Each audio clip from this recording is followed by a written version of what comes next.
हाँ जी बेटा, यहाँ पे मैंने एनसीईआरटी की डायग्राम्स ली हैं, मियोसिस 1 की भी और मियोसिस 2 की भी, ताकि दोनों स्टेजेस में डायग्रामेटिकली हम समझ पाएँ। देखो आप प्रोफेज 1 में देख रहे होगे क्लियरली, तो यहाँ पे क्रॉसिंग ओवर वगैरह सब आपको दिखाया हुआ है बहुत क्लियरली आपको। जैसे मैंने समझाया था लेप्टोटीन स्टेज में, जाइगोटीन स्टेज में, फिर देन पैकेटीन स्टेज में, डिप्लोटीन डायकाइनेसिस में, 5 स्टेजेस में अलग अलग इवेंट्स हो रही थी। बहुत क्लियरली तो एनसीईआरटी में नहीं दिखाते हैं, बस इसमें सिर्फ क्रोमाटिड्स की फॉर्मेशन दिखाया हुआ है। उसके बाद यहाँ पे 1 क्रोमोसोम विद 2 क्रोमाटिड्स हैं और ये ऑलरेडी बाइवेलेंट बन चुका है यहाँ पे, मतलब कि 1 पेयर ऑफ होमोलोगस क्रोमोसोम्स जुड़ चुका था। तो यहाँ पे आप देखो कि 2 मेटाफेसिक प्लेट्स नज़र आ रही हैं। तो ये डायग्राम किसका है? मेटाफेज 1 का है। फिर यहाँ पे जो क्रोमोसोम्स हैं वो एक दूसरे से सेपरेट हुए हैं, डिसजंक्शन हुआ है इनका। तो यहाँ पे भी जो क्रोमोसोम है विद 2 सिस्टर क्रोमाटिड्स अटैच है। और अगर ये डिसजंक्शन नहीं होता है तो क्या हो सकता है? क्रोमोसोमल डिसऑर्डर्स हो सकते हैं, जैसे कि डाउन सिंड्रोम, राइट। उसके बाद फिर आप देखो यहाँ पे न्यूक्लियर एनवेलप दोबारा बन गया है टीलोफेज 1 के अंदर।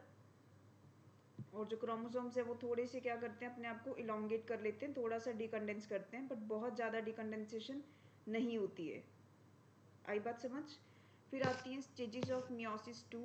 स्टेजेस ऑफ मियोसिस 2 में आपके पास यहाँ पे 2 डॉटर सेल्स में एक साथ चल रहा है, क्योंकि आफ्टर मियोसिस 1 2 डॉटर सेल बन गए थे, तो इसलिए इन्होंने 2 डॉटर सेल में एक साथ चीज़ें दिखाई हुई हैं। तो यहाँ पे दोनों डॉटर सेल्स में इनिशियली आपको क्या दिखाया हुआ है कि जो न्यूक्लियर एनवेलप बना था टीलोफेज 1 के बाद, वो वापस से डिसअपियर हो चुका है। जो क्रोमोसोम्स हैं वो कंडेंसेशन कर रहे हैं। एंड फिर नेक्स्ट में दिखाया हुआ है आपको मेटाफेज 2 में, प्रोफेज 2 में तो वही कंडेंसेशन ऑफ क्रोमेटिन दिखाया। फिर मेटाफेज 2 में क्या दिखाया आपको कि यहाँ पे जो मोनोवेलेंट क्रोमोसोम है, मोनोवेलेंट मतलब कि एक एक क्रोमोसोम है विद 2 सिस्टर क्रोमेटिड्स, वो अटैच है एट द इक्वेटर। तो यहाँ पे 2 डॉटर सेल्स के रिस्पेक्ट में देख रहे हो। और आपसे पूछा जाए कितनी मेटाफिजिक प्लेट्स हैं, तो ओनली 1, जबकि मेटाफेज 1 में कितनी मेटाफिजिक प्लेट्स थी? 2, राइट।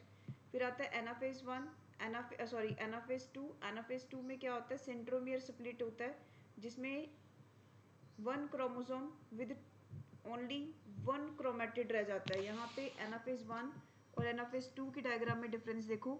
अगर आप देखोगे तो यहाँ पे एक क्रोमेटिड ये है, एक इसके पीछे भी नज़र आ रहा होगा, तो मतलब यहाँ पे 2 क्रोमेटिड्स हैं, जबकि यहाँ पे सिर्फ सिंगल है, 1 क्रोमेटिड ओनली। तो ये मेजर डिफरेंस है डायग्राम्स में। मेटाफेज वाले डायग्राम में मेजर डिफरेंस क्या है? मेटाफेज 1 में डबल मेटाफेसिक प्लेट थी। मेटाफेज 2 में मेजर डिफरेंस क्या है? Only single metaphasic plate. और प्रोफेज 1 में ज़्यादा कॉम्प्लेक्स डायग्राम्स हैं एज कम्पेयर टू प्रोफेज 2। फिर आता है टिलोफेज। टिलोफेज के अंदर जहाँ पे क्रोमोसोम्स बिल्कुल ही डीकंडेंस कर जाते हैं।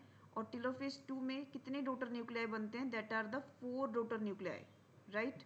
कितने डॉटर न्यूक्लियाई बनेंगे टिलोफेज 2 के बाद? 4 डॉटर न्यूक्लियाई, जो कि कैसे होंगे? Haploid, right. फिर टिलोफेज 2 के बाद हमारे पास क्या आता है? That is cytokinesis 2। साइटोकाइनेसिस 2 में क्या होता है? यहाँ पे 4 डॉटर सेल्स बन जाएंगे फर्दर। वही आपको पता है साइटोकाइनेसिस के बारे में, it can be of 2 type, successive भी हो सकता है और साइमल्टेनियस भी हो सकता है। अगर सक्सेसिव साइटोकाइनेसिस और साइमल्टेनियस साइटोकाइनेसिस में कोई भी डाउट है तो टाइप ऑफ मियोसिस वाला वीडियो आप जरूर देख सकते हैं।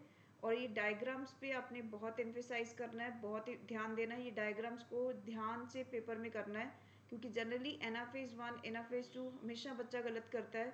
तो ये मोस्ट कॉमन डायग्राम है जो कि नीट में पूछी जाती हैं। तो यहाँ पे आपको ज़्यादा ध्यान देना है इन 2 डायग्राम्स के ऊपर। ये दोनों डायग्राम नीट पॉइंट से बहुत ज़्यादा इंपॉर्टेंट है, राइट। Thank you guys.